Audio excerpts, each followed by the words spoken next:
Maksadına yettin mi? Söydürüp terk ettin mi? Ya yalvarır ettin mi?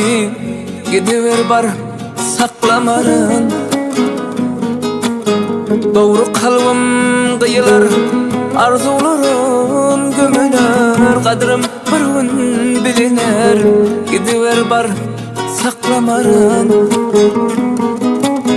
Namusan kul olsam da, armanlarda kalsam da, inni sensiz ölsem de, gidiver bar saklamarın.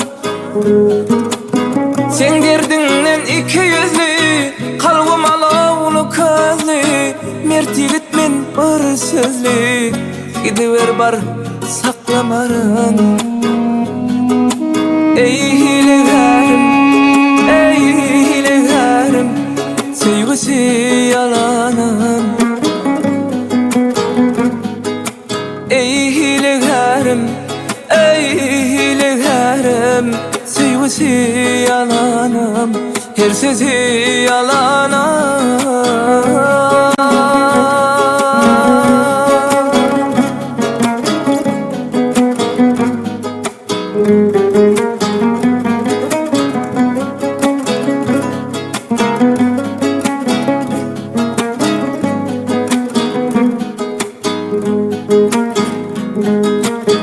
Derdim içime salıp, oturun güldek solup, bitmez harmanım bulup, gidiver bar saklamarın. Allah'ım versin gözümü, yitirdim ben özümü, yaşavayap gözümü, gidiver bar saklamarın.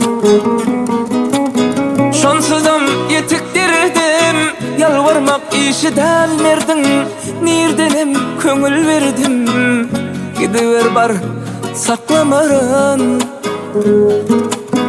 Dur gitme yar dimene, çatmaz harım namusum, sensin ulu yanlışım, gidiver bar saklamarın. Ey hilegarim, ey hilegarim, sevgisi yalanım. Ey hilegarim, ey hilegarim, sevgisi yalanım, her sözü yalanım.